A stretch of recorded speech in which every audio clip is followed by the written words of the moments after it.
Guys, stop this sound now. Right. I'm fine. Let, I'm fine. let me stop it now.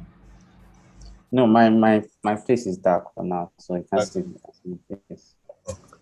All right, so it's very I'm very very happy to have you on this channel, and I'm very very delighted. I'm sure a lot of people here are also very happy to finally get to hear from you. Some of them may be hearing from you for the first time, and some of us might have heard from you before. So it's basically blessings for all of us, and I really really appreciate the fact that you honored the invitation, and then I hope we'll have a very very wonderful section with you, sir. So for the case of so the way we will be running this program, we'll just be asking some kind of questions, and I know that some other people might need to ask some questions. So just if you know you want to ask Mr. Sorry, I should not call him Mr. Tunji.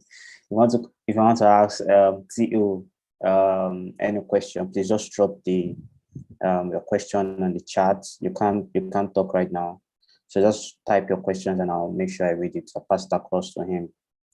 So for now, it's between me and him because I told him I'll be doing some kind of interviews, and for the sake of the community, some one of the most common questions that most of us have been asking about our design career, and of course about how to fuel our passion, regardless of the fact that, for example, this country is one of the situations and one of the problems we are facing. Secondly, we don't have like a proper yardstick or like a curriculum that is generally accepted as Nigerians. So how can we survive, and how can we, be more passionate, and how can we make money from these skills? Basically, what we'll be talking about today. So before I will just drop the mic for the current host so that you can start with this.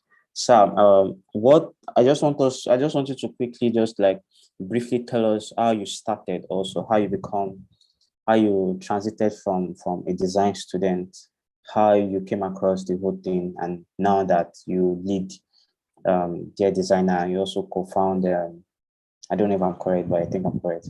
You co-found Fort Canvas. So we'd like to hear your story, sir. All right, thanks. Mostly, so I'm not sure I'm comfortable with you referring me to as sir. It's been a while. I had someone talk to me like that. I mean, sir. So I Yeah, I'll think I'll try. I'll try. if you drop it there. All right, so good to be here. Much thanks to Mosky for setting this up. We reached out to him in January that he would like me to be on Design Yarn. And what I asked immediately was that, hope it wasn't like immediately, hope it wasn't in January or in February, and said no, that it's till March. So I said no problem, that should be available. And when he got back to me in March, I mean, if if I hadn't like told him that would be available in January, maybe I would have like said I won't do it, because I mean I was still in that frame of mind that I didn't want to. I mean I just wanted to be out of any webinar, any conversation. Well, I mean, thanks for setting this up. I joined for a few minutes for cruise session yesterday, and it was fantastic. Praise did a good job yesterday. I heard there were some itches at the start, but I don't think I joined during that time. But I think I think it was a good one. I also saw a couple of feedback from people. Yeah. So thanks for having me. Design Yan, Mosky, and Elta, and as well Praise Philemon. So the question of how I started designing. I mean, my background is a mix of pure sciences, a mix of, um, and medical as well. That was what I studied in school. I'm a physiotherapist um, by study, and I stopped practicing in 2019 after my NYSC. So, it was during a national strike when I was in school, 300 level, so that was 2013. That I picked up learning CorelDRAW in Akure. That was where I grew up, and a church member of mine was working in a printing press in Akure, so I just walked up to him that I think I want to learn. I think I want to learn how to design posters, how to design flyers, and then he said, "Oh, he's willing to teach me that I should come around. I should come to this place." So I was going to this place for like 3 months or so during the ASU strike. So that was why I started. Learning CorelDRAW, and then when I go back to school, I linked up with. Initially, I was just playing around. I wasn't so serious with it. But I think towards the end of that year of 2014, I became a bit serious. I linked up with a friend of mine, Tunji Ogunoye. We're in the same fellowship on campus, so we always talking about design. We always he always like taught me a couple of stuff about design around, the core design. So what I learned in during that time was CorelDRAW. I wouldn't say I learned design in 2013. It was basically CorelDRAW, maybe with a bit of design, to be honest. But I am in 2014. I started talking to Tunde. We had a lot of conversations. Mostly him. He was the one doing the teaching most of the time, just explaining a couple of stuff to me, and then that was how it started. So I saw I saw a lot of opportunities in design, and I started designing. I started um, working for my classmates, my roommates, designing flyers on campus, working for my department, and that was it. When I left school, 2016 March, I didn't have any plans to work in a design agency or any design studio. I didn't even plan to design like fully. I just planned to continue physiotherapy full time. At that time, I didn't know I could build a career out of design. Physiotherapy full time, and as well. Maybe pick up some few jobs as a designer, maybe flyers here, posters there, logos once in a while, and that was it. So um, then the same Sunday, so I returned to Akure from Ife, I school in Ife. I returned to Akure in July of that year, and that same Sunday was approached by Fourth Canvas. That I think he was in touch with Victor at that time. Victor said, "Oh, we're in Akure and we are looking to get a designer on the team. Are you interested?" And at that time, he was doing his master's in Ife. He studied architecture. So he told Victor that I won't be able to pick up that role. But he has a friend who is in Akure who can like take up the role. So that was why he reached out to me that Victor wants to hire at Fourth Canvas. So, and that time I was just waiting. I was just waiting at home for my induction first and then internship. So I joined Fort Canvas in July 16 of 2016. February, sorry, March, after NYS 9, there was no therapy that was that was on the way. There was no therapy that was like, that was combining design with. So I had to, mostly I got that. So I had to, um, so I was 2019 March was when I like picked up design fully. Yeah, fully. Yeah, in that sense of, I was only something else on the side. Design became the only thing I was doing till now. So that's pretty much the journey. I think I didn't bore you guys so much.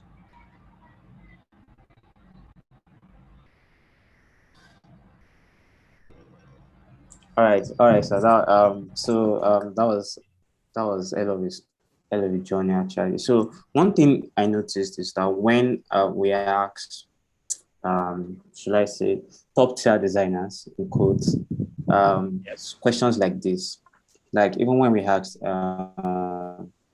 Chris yesterday, he also, most of the stories are always very, very similar. Yeah. Okay, most of them are always talking about how they started from CorelDRAW or the Photoshop days Yeah. and something like Yeah. that. So now, how do you compare that, the way you started, or okay, let's put it that the trend that we usually follow when we want to learn, or those days you used to learn design. Sometimes people pass through entrepreneurship, or sorry, I say it better, apprenticeship, or they have some kind of masters, or they have somebody that, like the way you said, you have to go and meet someone who works in a printing press and has to teach you how to use CorelDRAW and stuff like that. Now, how do you compare that to nowadays? Okay, nowadays we actually have another style. I don't know if it is simpler or it's more straightforward. but it's actually like people can just learn design just like that, like on their own. One of those things I actually used to talk about is people shouldn't just jump on the fact that, oh, okay, because of Figma. Okay.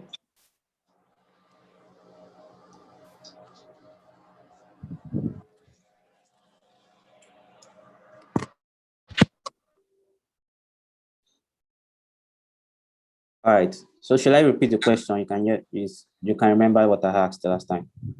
I was talking about about the difference between now and then. So now, like I was saying, there is a lot of people to look up to. I mean, that time, in 2013, I think I learned about Beyonce in 2014, and after that time, there were a lot of Nigerians there, but it was still, it's not like now. So you could reach out to some people, maybe they won't answer you. I could remember reaching out to a couple of people, and then they they didn't answer me. I can understand why. It's not. Life then was not as savvy as it is now. So I but now there's a lot of people to look up to, which is very important. There's a lot of people if you reach out to someone on Twitter and the person doesn't answer you, you have a lot of people to reach out to. You understand? And people will definitely answer you. And now there's a consciousness of community. There's consciousness of, okay, we started this thing. When we started, we didn't have a lot of help. Now we are trying to make life easier for people coming behind. You understand? So there's that consciousness of community, and so we have a lot of people, a lot of designers who are willing to help. Yeah, and also now there are lots of resources online. There's lots of resources on YouTube, lots of resources on different websites, Coursera, Figma. You have lots of resources to learn from. If anybody is starting design now, there are lots of free resources to even consume before you start thinking of maybe paying for a course or something. So now there are lots of resources too. There are lots of people who you can look up to as a designer.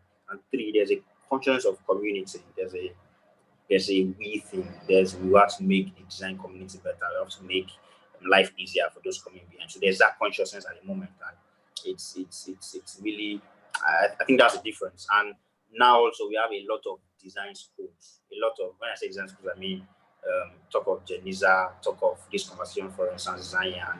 I think Moss is also working on Motive, finished on the story a couple of times. So there's that consciousness, there's that, oh, we have a school where you can learn the software and learn design as a core. You have schools where from start you can pick up the knowledge of design as well knowledge of softwares.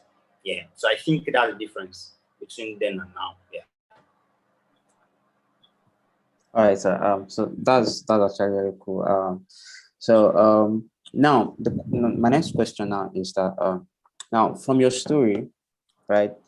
I sound like me. I usually emphasize on why did you start design? You understand? So some people now are actually open on the design because of I think a lot of people see it as an opportunity to quickly open the tech space, just like we have been so many things have been trending lately about the opportunities for internship and all. Now I'm saying that is it enough reason? I want to know if is it enough reason as a designer why we should learn design? You get because I feel that this is going to influence us in the long term if the reason why we style learning design does not attach to purpose. Do you understand what I'm saying? If it attached to, I want to ask, what should be the foundation, or what should be the reason? Everybody definitely has, but what do you think we should on board with? You understand why coming into the design space? Yeah. All right. So one thing you have to know at this moment is that should it be sales? Because sales too, money too is one of those reasons. Some people say they want to learn design because of money and something like that. So yeah. So there is a problem, and that problem is that people go to school to study courses, and they leave school and they're left grounded. They're left stranded. They can't get jobs from what they studied, or maybe those jobs are not as paying as they expected them to be. So there's that problem. So design is like a way out. A lot of people see design as a way out. I mean, they see that, oh, I studied microbiology, I studied chemistry, I studied psychology, and I'm out of school. I can't get a job. The jobs that I'm being offered are they are paying me peanuts. So because that's a problem, people see skills like design, coding, digital marketing, content writing as an escape. Okay, I can build my life. I can build the life that I want. I can by myself learn a skill and rise up and maybe get a job here. I mean, earn good money and set up. I mean, and live my life. So I think I'm not always keen about why people start design because people just need a way out. And if they pick up design and they see it as a way out, in the elementary stages, they would know if it's something they can do.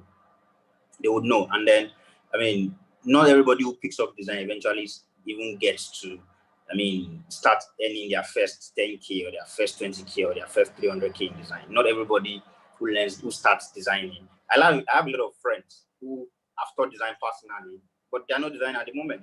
They wanted it, they got into it, but they couldn't keep up. Maybe they felt like it wasn't something that they found easy to do.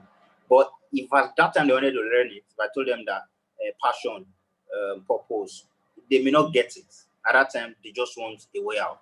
You understand? So I feel like people learn design for various reasons. Someone like me, I didn't learn design because I am passionate about design. I didn't learn design because I'm naturally inclined to designing. As I said, my background, what I'm naturally inclined to do is not designing. I mean, my background involved me, solving complex problems in sciences, involved me,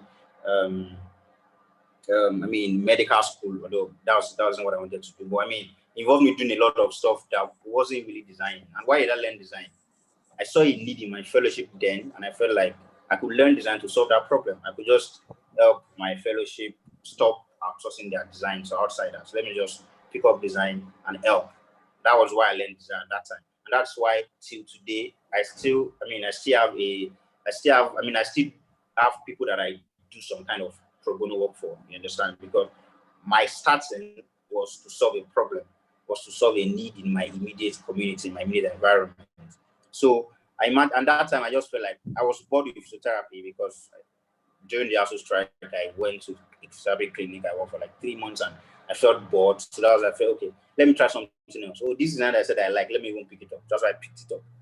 And then the first year, it wasn't anything. I was just playing. I wasn't serious until I saw that design was actually a good way for me to start making money. I mean, I felt like I had a good skill to earn money. And then I felt like design was going to give me money. So that's why I said, oh, let me just do this thing. I mean, I'm always broke in school. Let me just try and, pick up a skill that I can, earn some money. And when people come to me that, please borrow me money, please borrow me money. I mean, people who really need the money, I can say, oh, take this much in, take this there. So that was why I got serious with design, because I felt like it was a good way for me to make some extra cash in school. So at the moment, people need help. People need help. People are disappointed with the system. In foreign countries, you hardly see someone who is not design inclined go into design because it's a core discipline. I mean, you go to school, you learn design for 4 years. It's like going to art school. It's like going to music school. I mean, not everybody will go to study music in school, no matter how in quotes difficult or easy it might be.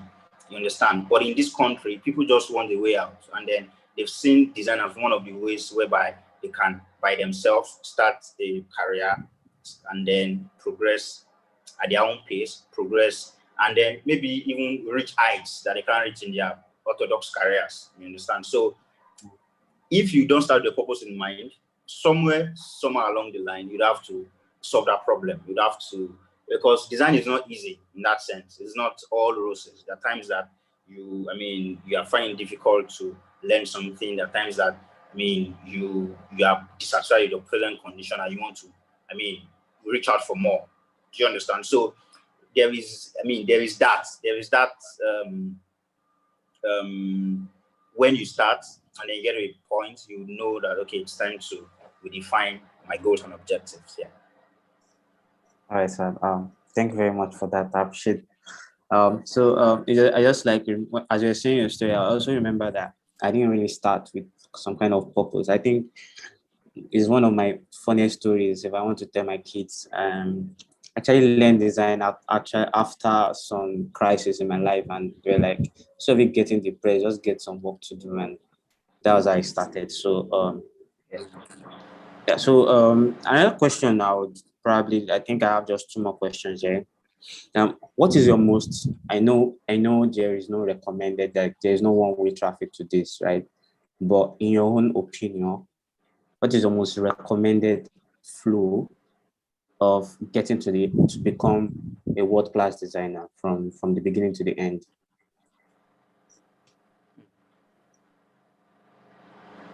Okay, so What are the stages? What stages, so that we know which one we have currently, the one we have skipped or something like that, and probably the one we should go back to and things like that. So I want to know the most recommended, or your own recommended flow or advice on how we should start, both as, newbies, and how we intend to become world class or become a boss or something like that. So I think that if anybody is starting design now,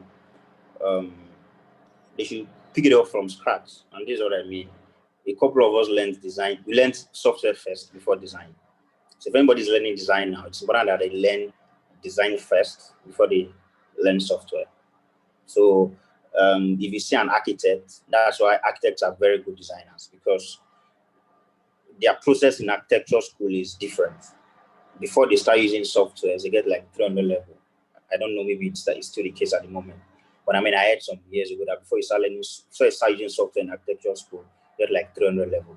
So the first year, second year, you are learning the principles, you are learning the elements, you are getting to get hands-on use pencil and paper and ruler to get your work done.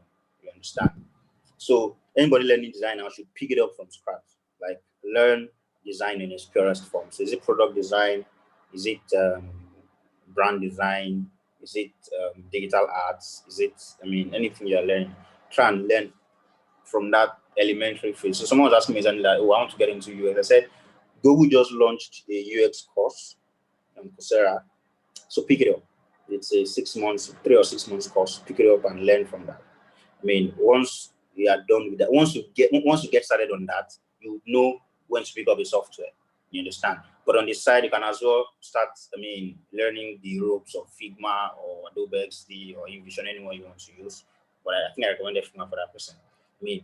Pick up this software on the side. But I think you shouldn't get so crazy about starting Figma, like starting to work on the software, if you've not gotten to a particular point in that course. So to understand the core of what you are doing and to see the possibilities, to see how it's done at the highest standards. So once that is done, just around that time, I think everybody needs to get a tribe as early as possible. Get people that you learn with, get people that you learn from. Get those kind of people that you learn from.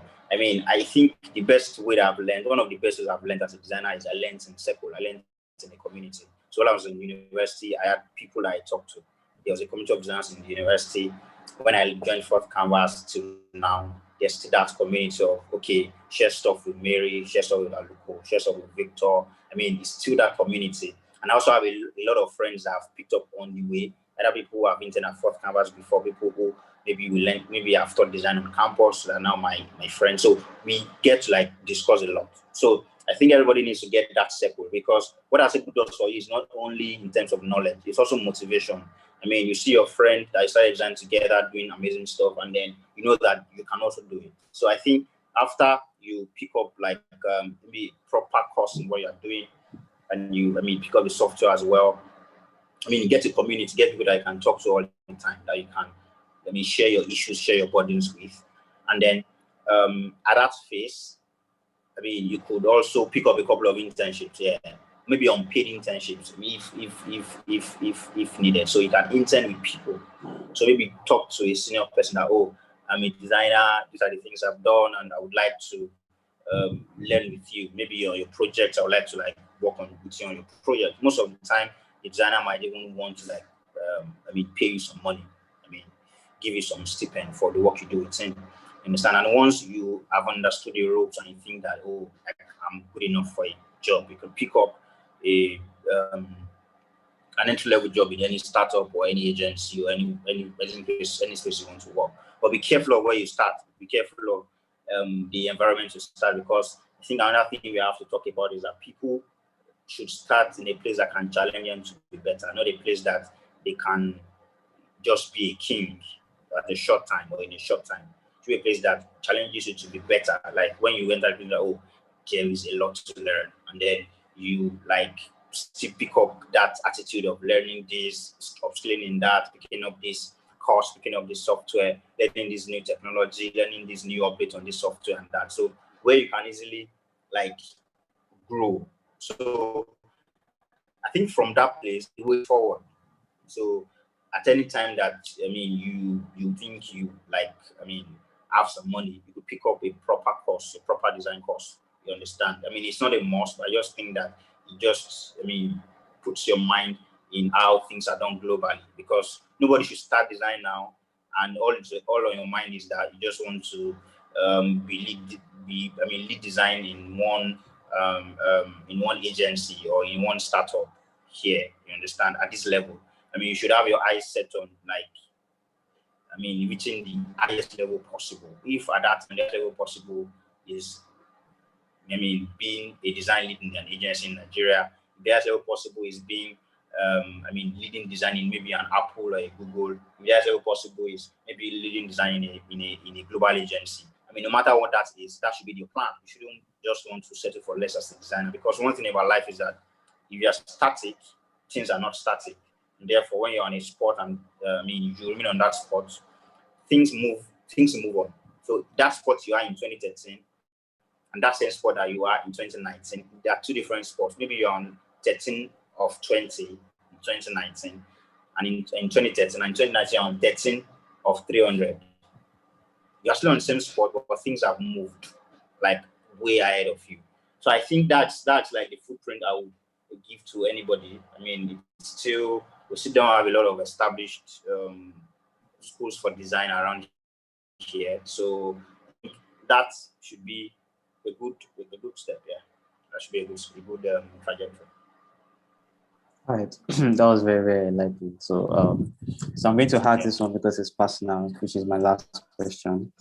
So I want to know that okay, some of us might be interested in partnership. Okay, we don't want to be the CEO, we don't want to be the founder, right? We just want to align with a possible and obtainable vision. You understand? I'm sure probably when you saw Victor, you saw something in him and you want to like, okay, there's someone that I can click with. You understand? This is my type of person. So now I want to ask, like, how do we identify such a case? Okay, because we have so many, come and join us. There's no really like, there's no salary, especially young designers, okay, that just want to get things started, okay. They want to learn something, or they just want to belong in the community, like you said, or in a place of work. Now, how do we, what are the red flags? What are the green flags? What are the things I should look forward to? How can I be a better partner? How can I be a real partner? How can I grow? You understand? Because I don't want to be distracted with this guy is not paying me, so why should I put my whole? I'm not the CEO.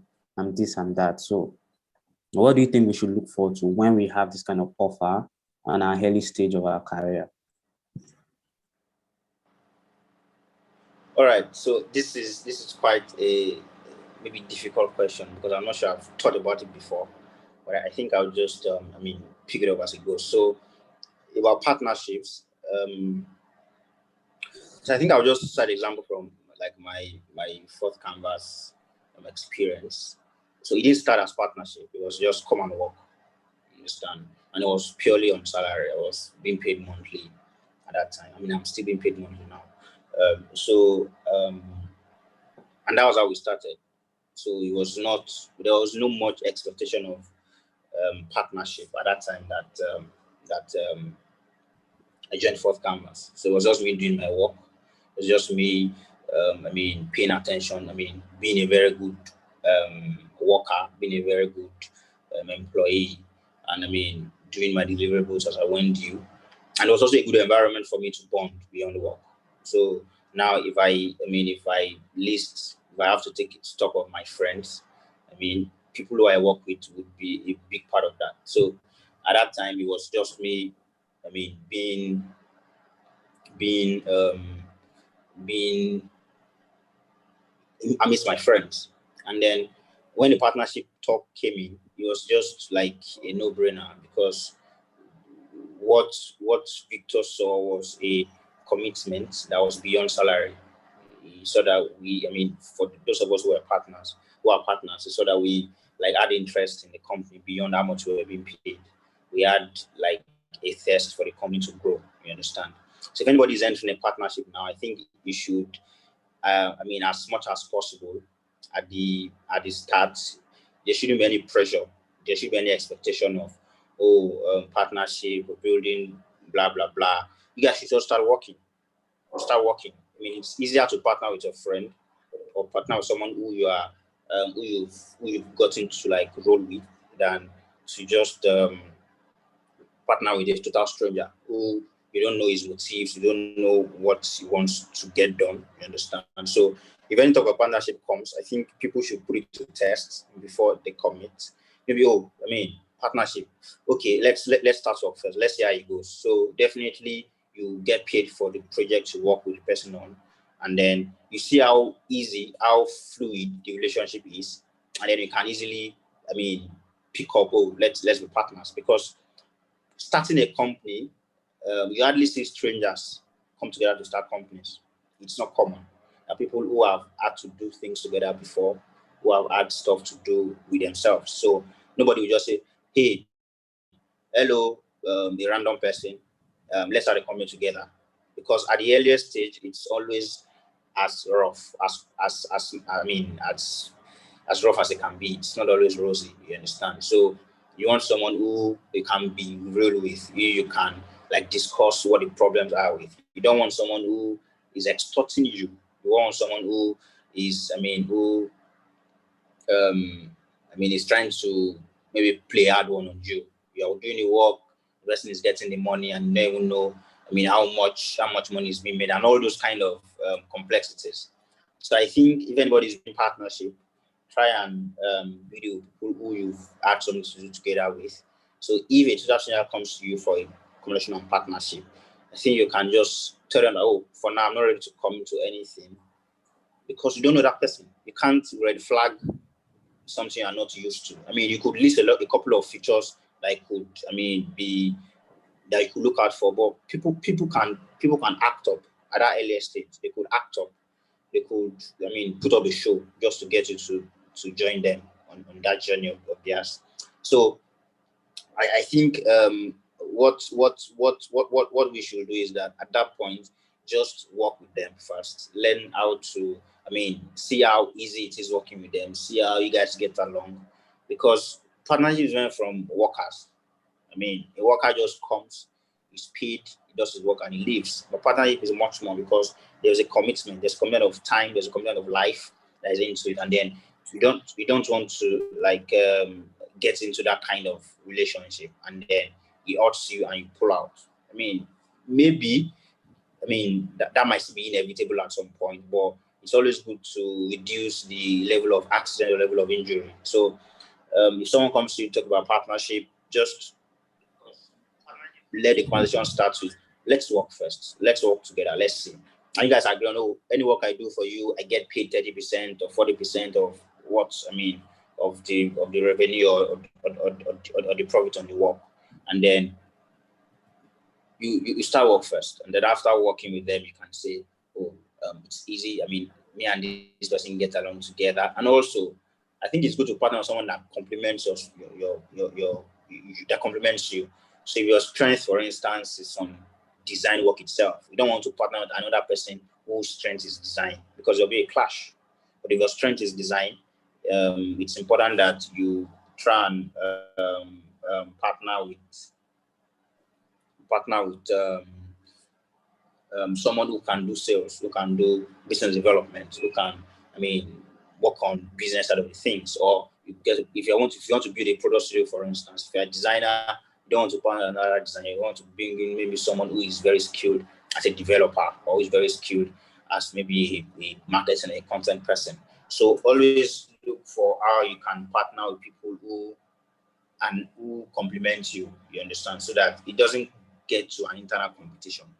That, you're competing with yourself internally. That shouldn't happen when you are just two, or when you are just three, you understand. But when the number increases, definitely you can have people who can even strengthen that thing that you do as well. But at the earliest stage, you want to look for people who can complement you. So someone told me, hey, I want to start a design agency, I want to partner with you. I said, if you want to partner with anybody, make sure the person complements you.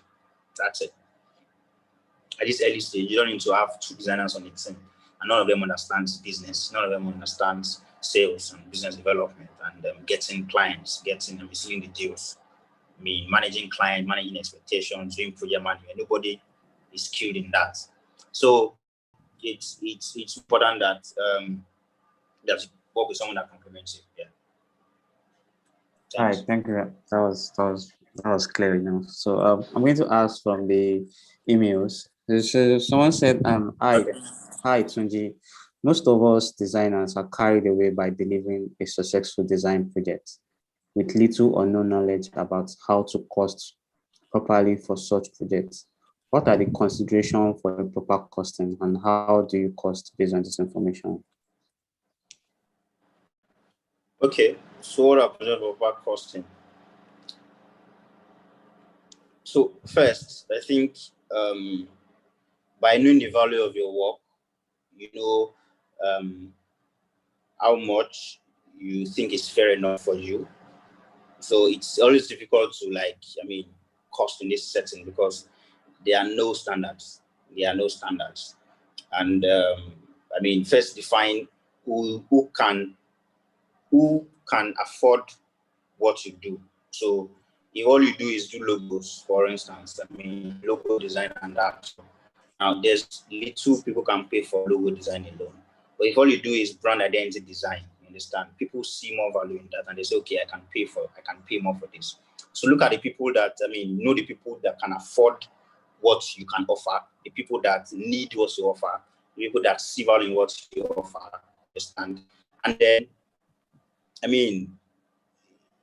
there is something, there's an amount they can pay. And how do you know that? I think the way I get to know about pricing, a lot of my friends come to me for, I want to do this, how much do I charge, how much do I do this? And most of the time, it's just based on general knowledge, the things I've heard around. This guy did this for this amount of money. This guy did this for this amount of money. And then, this is a fair price for you. So I always say, this is a fair price for you, and this is the amount of money that you should start with, because people want to negotiate. So ask your friends, know how much they charge. That's why it's good to have people who can open up to you as detailed as that. So ask your friends, know how much they charge. That's important. And then you can easily design your own, your own charges based on that. And also, don't charge for your basic needs alone. Don't charge for, I need data, I need money for fuel, and that's maybe in a month, my money on that is maybe 100,000 naira. And you say, okay, if I get 2 prayers, you can pay 50K each, I'm fine.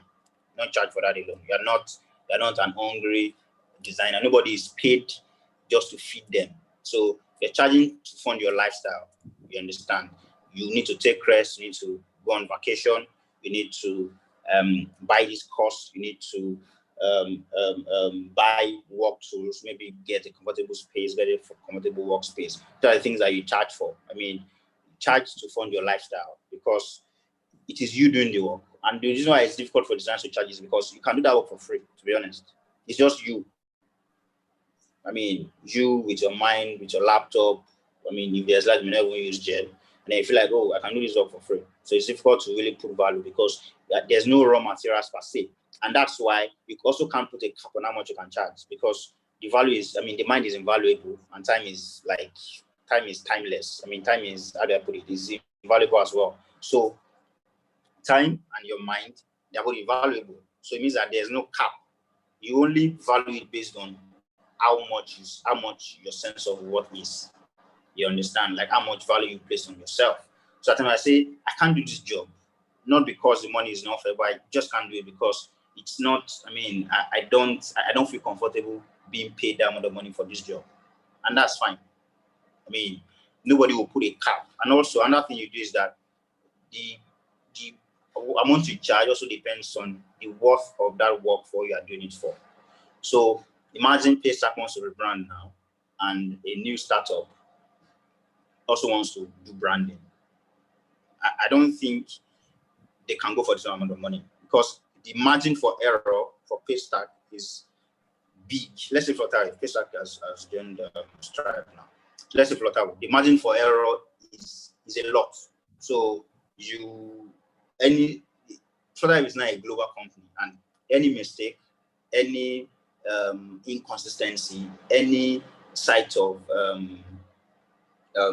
error, it's on the global stage. So the charge for branding a $1 billion company cannot be the same charge for branding a company that is valued in maybe $1 million, for instance, because what you are doing for them works more for this person and this person. So same thing you bring to your friend. So if a friend comes to me and says he wants to do logo, I'm like, see, you can't pay money for this logo, and I won't even advise you to pay money for this logo. Maybe how much you make per month is you make 100,000 naira per month. That's your revenue. Profit, let's say profit is maybe 50K, and then you want to come to me for branding. It won't be fair if I get you to pay that amount of money for branding because it's not commensurate with what you do, with how much you value that thing. What it means to your business. That get a designer who can do this job for a little amount of money. You understand? Or I can decide to, if I have my space, let me give you a gift at a good friend of mine. You understand? So it's always real. You charge people based on what you do. You charge them based on value of what you're doing there. You understand? So there's no formula. There's no formula. Another thing you can look at, you can maybe look at how much designers, Nigerian designers who work remotely, for instance, how much they charge in dollars per hour, and then say, so if they charge this certain amount of dollars in per, can I just this is a good spot for me to occupy. Maybe people charge maybe $50 per hour, for instance, or $40 per hour, $100 per hour. I can say, let me do half of that. Let me do 1/3 of that. Understand? Because you are catering to a kind of audience, and then you see, this is a good spot for me to stand. And the thing is that you won't charge people the same way. Like I said, you charge people based on how much value that work you do can bring for them. Yeah. All right, Stan. Now that's not too much, honestly. They should be able to pick one of these. So many methods out there. So the second question is, so who is your design or branding mentor, and how did you raise funds for your branding agency, especially when starting from freelancer to full agency? All right. So that question was, I didn't fund Fourth Canvas, but Fourth Canvas was, it's been bootstrapped from start to now. Nobody has dropped anyone to Fourth Canvas. Nobody has, no investor at Fourth Canvas. It's basically, the money we get from the work we do that we put back into it. So there's no funding. There's nobody has dropped any funding. No investor per se. The investors has been people who have worked, who work at the company, you understand, and put in their time, their efforts to get the job done. So the first question about who my branding mentor is.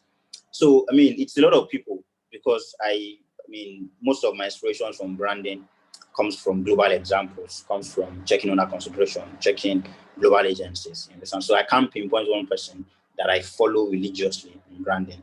You understand? But most of my conversations around branding that can maybe fit in that mold has been with a couple of friends. I have people I talk to regularly as regards branding. So we share resources, we share links, we share materials, and that's how we learn. You understand? That's how we learn. We learn from global examples. We learn from, also applying to local context and see how we can do the best for our clients. Yeah. Like I said, right. I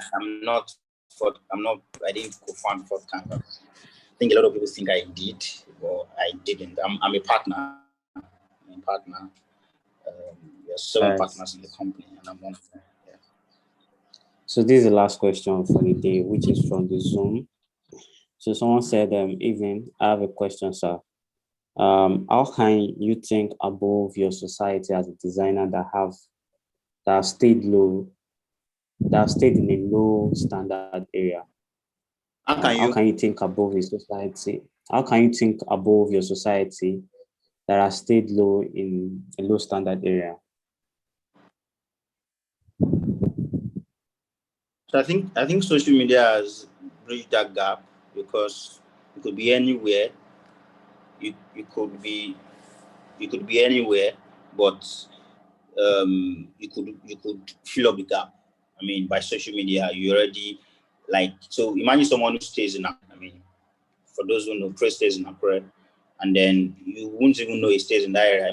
Imagine you stay maybe even more local place than Accra, or more rappers than Accra. Sorry for calling Accra local. More rappers than Accra. You have social media, and that's the leveler. That's the leveler. Nobody knows you work from Accra if you don't tell them. Nobody knows you work from a town in maybe Bauchi State if you don't tell them. But ensure that any low place you work in, make sure data it's not a problem. Make sure, I think that's a major thing, to be honest. Data and good living conditions. Yeah. So you could always leverage the digital media to bridge that gap between what's it called? Between your locality and what is happening around you. Yeah. I think that answers it. So on social media, talk to people who, in quotes, they are in those major cities that you see. That's where you bring that gap. Join conversations with them. Maybe it's on Insta, it's on Telegram, it's on WhatsApp, it's on Twitter, it's on Instagram. Reach out to them. You understand? Learn from them. Get to know what obtains in those areas. And at any time you feel like leaving that local environment, leaving that rural environment, please do. You understand? At the end of time, you feel like, I think I want to move out of this place to maybe Lagos or to Abuja, or even leave the country. Please do. Weigh your cost, consider the circumstances, and move as soon as possible. Yeah. We can bridge that gap with social media. Talk to people you can even talk to people not in the country from social media. It makes it really, really easy. Really, really easy. WhatsApp call, FaceTime, Instagram video chat. There are lots of ways, that you can reach out to people. Yeah. All right, so thank you very much. I think we are done for today. It's actually bomb. So I appreciate you. Sorry, I keep saying so. I appreciate you for joining us today. I think I personally learned a lot, and I'm very, very grateful. And thank you so much, sir. I think we can call it a day. I don't think anybody has any question right now, so I'm very, very happy. Thank you so much for honoring and sharing your experiences, your story, your advices, and everything with us. Thank you, sir. All right. Thank you very much, Mosky. Thanks for setting this up. I said, really, really amazing stuff you're doing. You're doing for the community. Keep it up. Keep spreading the gospel of design. Keep enlightening people about stuff that they should know. Thanks for setting this up as well. It's been a while I did something like this. Thanks for bringing me back. I can go back to my ID now. All right, so thank you.